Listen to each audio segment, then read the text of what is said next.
Bonjour, je suis très heureux d'être avec vous ce matin. Merci beaucoup à Yannick et Jean pour cette opportunité de parler avec vous. Nous nous souvenons toujours le bon moment qu'on a eu en Paris entre 2009 et 2012 avec vous. Merci beaucoup pour votre amour et pour nous avoir fait partie de votre vie. En tant que famille, on voudrait vous saluer ce matin. Bonjour, on vous aime. Le chapitre 24 de Luc est un des passages dans la Bible qui est le plus important pour notre foi chrétienne. Il y a beaucoup de choses dans cet passage qui est la fondation de notre foi. Au moins, il a trois sujets puissants dans cet passage. Mais en raison du manque de temps, on va focaliser que sur le sujet qui est le plus important. Donc le sujet pour aujourd'hui, c'est est-ce que nous nous soumettons au roi Jésus? Est-ce que nous nous soumettons au roi Jésus? J'espère que vous avez lu le passage et pour gagner du temps, on va pas le lire. Mais si vous n'avez pas lu le passage, je vous encourage de prendre le temps de lire ce texte. Avant de commencer, disons-nous une courte prière. Seigneur, être avec nous ce matin. Aide-nous quand on te cherche ce matin. Donne-nous la grâce d'être disciplinés dans nos pensées pour qu'on peut un peu mieux comprendre tes voies et ton royaume. Remplis-nous avec ton Esprit Saint pour que nos corps soient changés et on peut être un peu plus comme toi et on peut avoir un peu plus ton image ce matin. Nous prions au nom de Jésus. Amen. Quand on étude Luc 24, c'est important de rappeler ce que Luc a dit en chapitre 1, entre versets 1 à 4. On va lire ce passage-là, Luc 1, 1 jusqu'à 4. Chapitre 1er. Plusieurs ayant entrepris de composer un récit des événements qui se sont accomplis parmi nous, suivant ce que nous ont transmis ceux qui ont été des témoins oculaires dès le commencement et sont devenus des ministres de la parole, il m'a semblé bon, après avoir fait des recherches exactes sur toutes ces choses, depuis leur origine, de te les exposer par écrit, d'une manière suivie, excellent Théophile, afin que tu reconnaisses la certitude des enseignements que tu as reçus. En fait, Luc était un récit de témoins oculaires que Luc a écrit après faire des enquêtes minutieuses.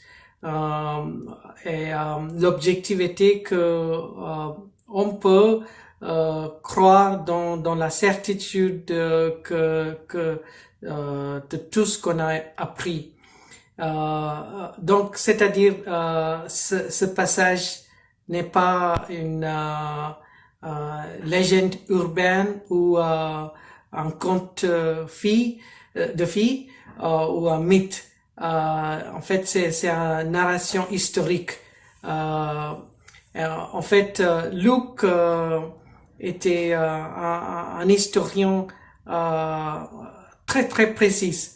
Parce que presque 98% de tous les événements, les lieux et les personnes importantes de cette époque-là, on peut vérifier avec d'autres sources hors de la Bible. Et l'autre chose, c'est que Luc a écrit tout ça dans 30 années après ces événements. Donc, il y a eu peut-être beaucoup de gens qui étaient toujours vivants pendant ce temps, qui étaient les témoins oculaires de tous ces événements. Donc, il a eu une opportunité de parler avec eux et fait un vrai contre-interrogatoire de tous ces événements avant d'écrire. Donc, c'est-à-dire, il a peut-être parlé avec les gens comme Marie, la mère de Jésus, avant d'écrire tout ça. Donc, il faut garder tout ça dans l'esprit quand on étudie un passage comme Luc 20. Il y a une autre chose à garder dans l'esprit quand on lit le genre d'écriture évangile. Évangile, c'est un mot qui vient d'un mot grec qui s'appelle évangélion. Donc, c'était en fait la bonne nouvelle qu'un héros dise dans une ville pour par exemple pour annoncer qu'un bataille était gagné ou que le roi vient pour rendre la justice.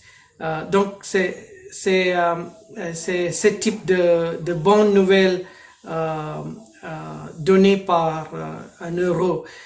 Et le mot évangile vient de cette racine. Donc il faut garder ça quand on lit et étudie un type de genre comme l'évangile. Donc vraiment en Luc 24, Luc termine son évangile par l'un des plus grands bonnes nouvelles dans l'histoire. C'est que Dieu a finalement arrivé pour apporter un nouvel ordre de royauté. Et c'est pour dire que Dieu a finalement arrivé pour inaugurer son royaume en fait tous les événements de Luc 24 ça montre comment le royaume de Dieu a éclaté dans notre monde en cette première Pâques. Donc, alors lisons le récit avec ces perspectives. Pour le sujet qui nous intéresse, on va lire la dernière partie de Luc 24.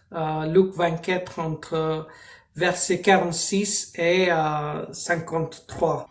Et il leur dit, « Ainsi il est écrit que le Christ souffrirait, et qu'il ressusciterait des morts le troisième jour, et que la repentance et le pardon des péchés seraient prêchés en son nom à toutes les nations, à commencer par Jérusalem.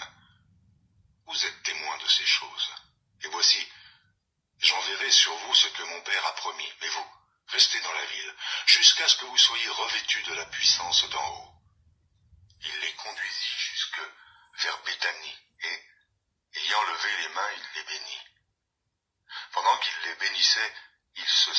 d'eux et fut enlevé au ciel.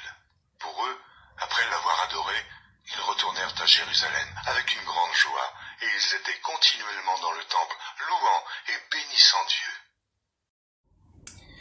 Pour avoir une bonne perspective de ce qui se passait dans les royaumes célestes invisibles, comme une continuation de cet événement, il faut lire et voir la vision prophétique reçue par Daniel. C'est en Daniel 7, versets 13 et 14. On va lire ça maintenant. Je regardais pendant mes visions nocturnes, et voici, sur les nuées des cieux arriva quelqu'un de semblable à un fils de l'homme. Il s'avança vers l'ancien des jours, et on le fit approcher de lui. On lui donna la domination, la gloire et le règne.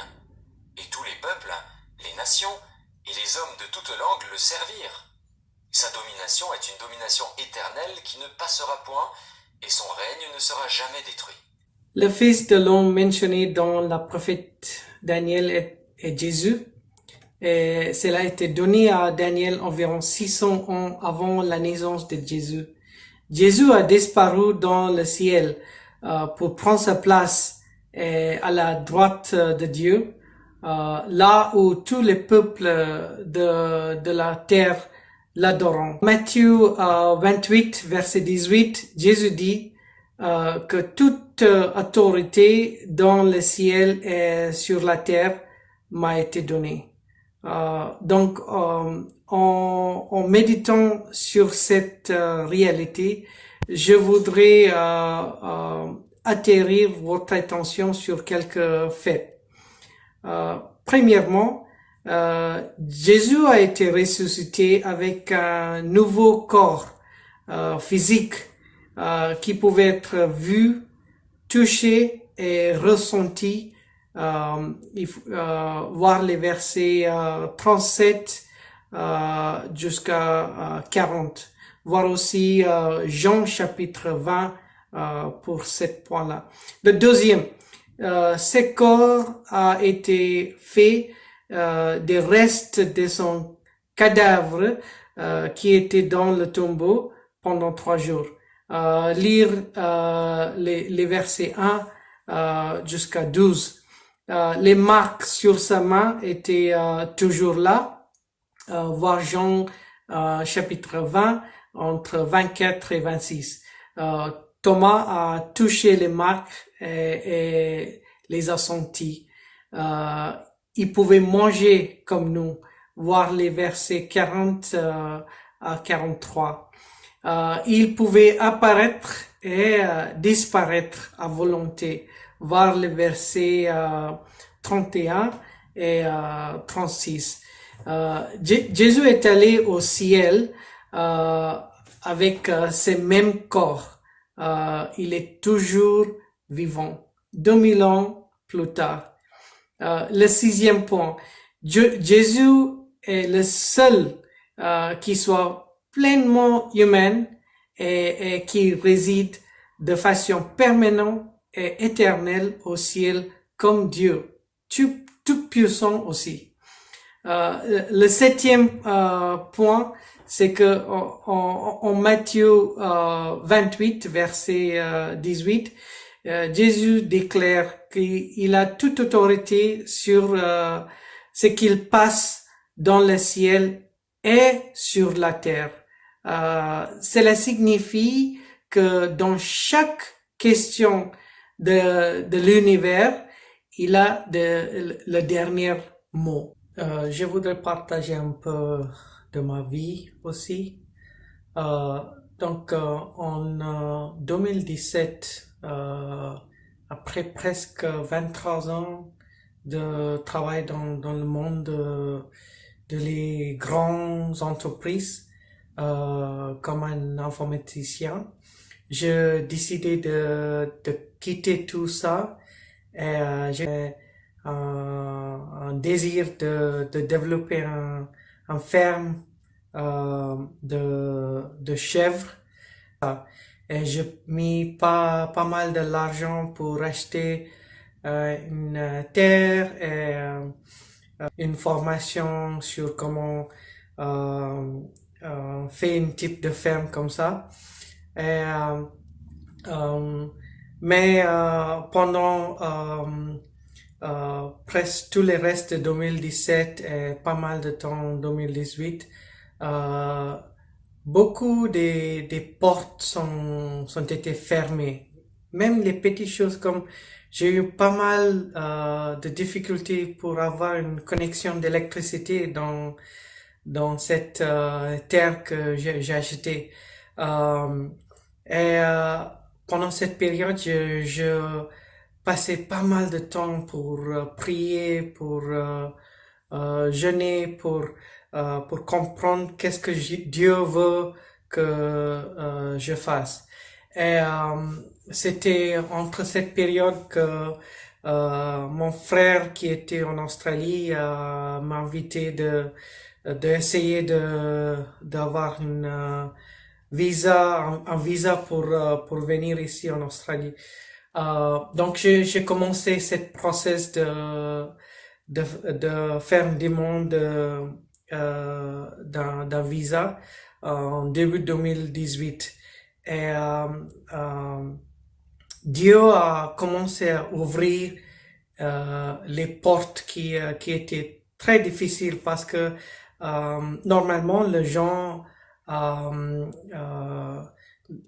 il fait pas ce type de migration vers notre pays à cet âge. Donc j'ai eu déjà en ce moment j'ai eu presque 45 ans et le visa est fermé après quelqu'un passe 45 ans. Donc mais Dieu a ouvert toutes les portes et presque à la fin de 2018 en août, j'ai eu un visa pour venir ici en Australie. Mais j'étais très inquiet et j'étais pas sûr qu'est-ce que je dois faire parce que j'ai entendu pas mal d'histoires à propos des gens qui viennent ici en Australie, mais ils trouvent pas le boulot et finalement pour survivre, il fait des choses comme Uber ou de travailler dans une usine de viande et des choses comme ça. Et c'est des gens qui ont eu les bons travails chez eux avant de venir en Australie. Et j'étais très inquiet et j'étais pas convaincu est-ce que je dois venir. Et c'était à ce moment-là que Dieu a me donné un verset dans la Bible. C'était un matin quand je sortis de prier. Et Dieu a me donné un verset qui est en Exode, chapitre 14, versets 13 et 14. Et ça, c'était quand la nation d'Israël le peuple d'Israël était avant la mer et Dieu a dit à Moïse, il faut juste rester à l'aise et voir comment Dieu va te livrer. Et Dieu m'a donné cette verset comme un promet. Et je dis à ma famille ce matin que j'ai décidé qu'on va migrer vers l'Australie. Je sais pas comment Dieu va nous livrer, mais j'ai un promet. En fait, finalement, on est arrivé ici le 31 décembre 2018, donc le dernier jour de l'année. Et et j'ai eu pas beaucoup de l'argent parce que je dépensais tout pour essayer le faire. Et, la dépense en Australie, c'est beaucoup. Donc, avec l'argent que j'ai eu, on peut être ici presque 5 ou 6 mois, pas beaucoup. Et, après, d'arriver ici, j'ai décidé de commencer de jeûner. Et j'ai décidé de faire un jeûne de 40 jours. Et je priais beaucoup. Pendant cette époque-là, j'étais très proche de Dieu. De prier beaucoup, je priais beaucoup. Et c'était vraiment un miracle que 40 jours après on est arrivé ici. J'ai eu un offre d'un boulot d'informaticien avec l'État, la direction de santé dans l'État. Et le gens autour de moi qui étaient le nouveau migrant en Australie comme moi, il était vraiment très étonné parce que c'était vraiment miraculeux. Et Dieu a nous bénis. Et après, d'abord c'était juste un contrat pour 12 mois, mais finalement c'était converti et maintenant je suis permanent avec l'État. Et les gens qui ont entendu cette histoire, ils ont dit c'est jamais fait comme ça. Et un nouveau migrant qui vient en Australie a beaucoup de soucis le premier 3 ans et jamais c'est jamais entendu que quelqu'un avoir un boulot dans leur même chantier dans quelques mois d'arriver ici. Donc vraiment pour moi je grandis dans ma conviction que Dieu il est tout puissant. Et une autre chose qui j'ai appris beaucoup, c'est de commencer mon journey, même quand je pas encore élevé, je suis toujours sur ma lit. C'est d'avoir une courte conversation avec Jésus et de dire mon Seigneur, qu'est-ce que tu veux je fasse pour toi aujourd'hui pour ton royaume. Et à la fin de journée avant de dormir, et je posais la même question. Dieu mon Seigneur, est-ce que j'ai fait qu'est-ce que tu veux pour ce jour? Sinon, montre-moi comment je peux faire mieux demain. Et cette petite